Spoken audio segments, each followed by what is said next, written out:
something interesting that I kind of dove into in preparation for this podcast was the Brock Purdy point of the 49ers, right? Everyone and their dog knows that the 49ers have elite playmakers at every position on offense and an elite defensive unit. So they just kind of write Brock Purdy off, right? They just kind of, he's just a game manager. Some people might overhype him. I believe by the end of the season, Brock Purdy is going to be unanimously considered a top 10 quarterback in the NFL. I think he's already close, if not already there. By the end of the season, after they make the Super Bowl, he'll be known as a top 10 quarterback. And here's some stats that I kind of wanted to yell or to back up my point, right? Brock Purdy, through his first 11 games, has an average yard per game of 235 yards, yards per attempt of 8.1, a 67% completion percentage, and an astounding 6.6 touchdown to interception ratio. So that means for almost every 7 touchdowns, he'll throw a pick. And then he has an average passer rating of 107.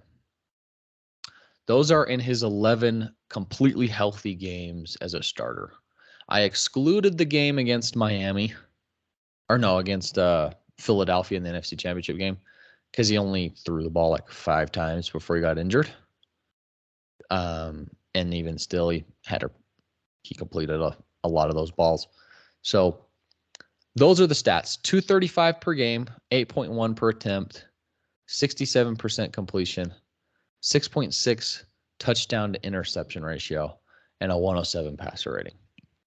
And it got me thinking, who are some quarterbacks that perform like that? Well, Aaron Rodgers' career averages are 255 yards per game, 7.7 yards per attempt, which is lower.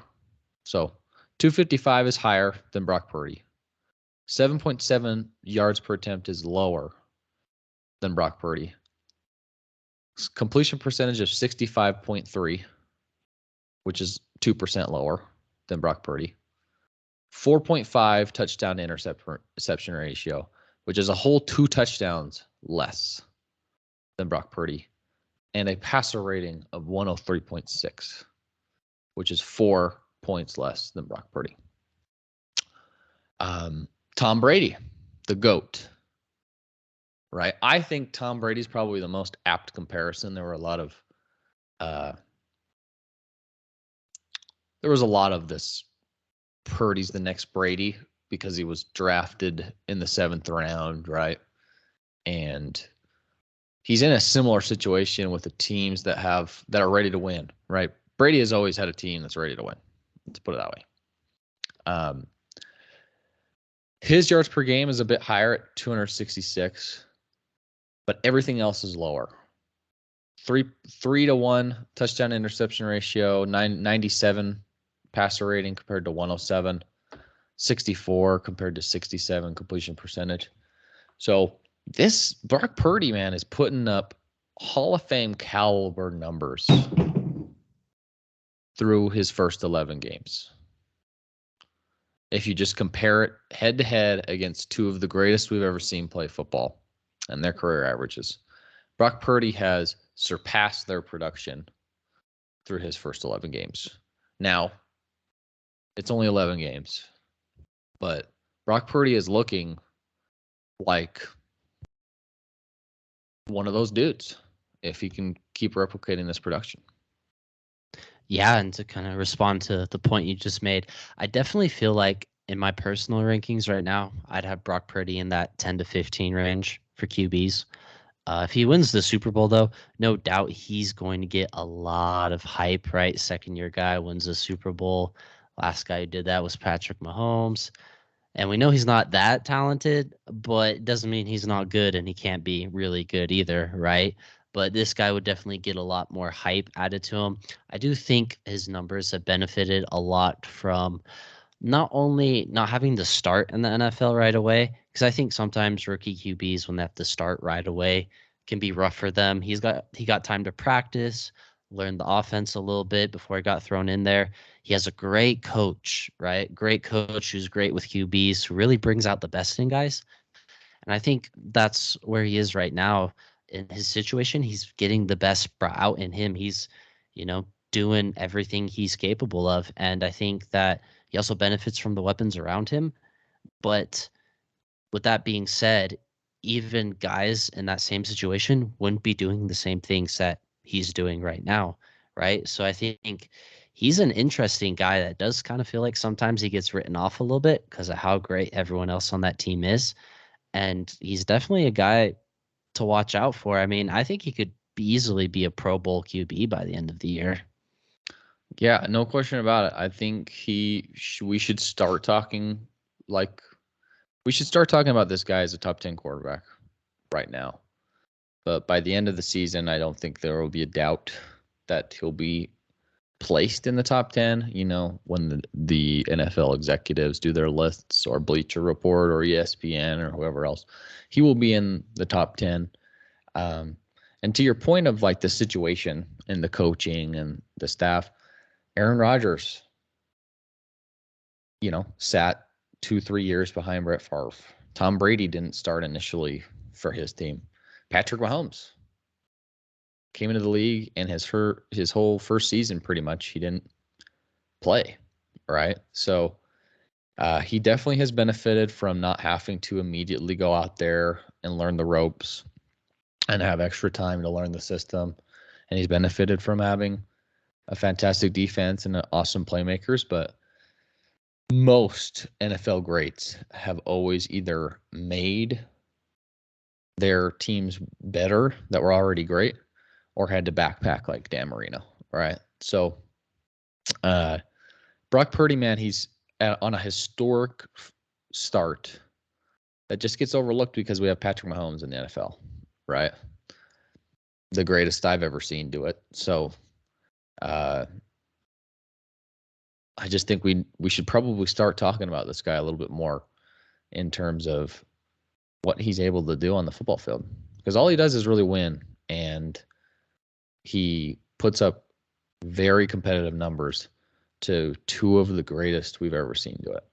Yeah, and I think another really good comparison, because when you look at a Josh Allen or Patrick Mahomes, he's not that, right? He's No. not that kind of athlete. He doesn't have that kind of arm.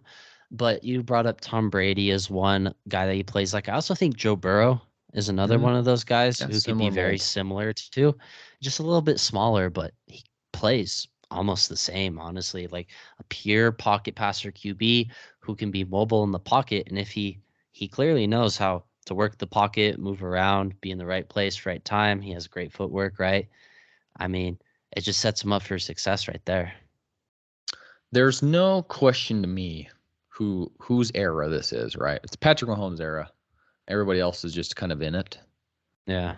But if there's a quarterback out of all the other quarterbacks that we have in the NFL that are great, I think Brock Purdy has the best chance to end his career with the most Super Bowl rings. Yeah, I can't hate that because, well, there are guys I think are better than him and will be better than him, like Joe Burrow, Josh Allen for their career. He definitely, it feels like he has the best team. And if he's able to take advantage of this core the Niners have and get 2 Super Bowls out of it, I mean, he'll be looked at as maybe more of a winner than a guy like a Josh never been to the Super Bowl, never won a ring, especially if he's never able to get that in his career. I don't hate that because a lot of people really value these rings, and if he can win 2 with this core, and then maybe later on in his career he goes out and wins one with maybe a not so glamorous team. I mean, could definitely be one of those guys who's talked about. Yeah, I think he's gonna ruin a lot of these elite level quarterbacks' careers, man. Just because if if the Niners keep having what they have, they're going to be a juggernaut in the NFC for a long time to come. And you know, there's not much of a competition outside of Jalen Hurts on that side of the bracket, quarterback-wise, right? He's probably the second best quarterback in the NFC, in my opinion. Because who else do you have competing against him? I gotta look at a list, but I mean, for example, I feel like Geno Smith is pretty good right now. Still, I mean, he's still proving that he's pretty good. There's a Who lot of else would we pretty be looking solid at? quarterbacks, but most of them are all in the AFC. Yeah, Kirk Cousins. Especially with Aaron Rodgers' move to the Jets. Mm-hmm. Kirk Cousins is still pretty good right now. He's a guy who's up there. I think him and Kirk are comparable. Yeah, I like Kirk a little bit better right now because, as you mentioned, just want to see. Doesn't mean by the end of the year, but it's only been 11 games for Brock Purdy. I just want to see him do it for more games. Really, when it comes down to it, I want to see that consistency, right, before I start moving him up that list more. But I mean, you're right. That side of the NFL is a lot weaker, and I only was able to name two guys who I thought where he could be compared to. Everyone else, I mean, I think he's better than. I think he's better than Derek Carr, Desmond Ridder. I mean, Jared Goff's pretty good. Jared Goff is underrated, but so there we go. I could only name three guys who I could put in the same tier as him. I mean, Hurts is a lot better, obviously, right now, but on that side of the NFL, and a lot of those guys are a lot older than him, and they won't be around as long, or at least when he hits his peak. It's wide open for him, and I feel like he's going to take it. So that's my take. By the end of the season, he's going to be considered unanimously a top 10 quarterback in everyone's book. Some people might start to overrate him a bit because the San Francisco 49ers are the Super Bowl favorites right now.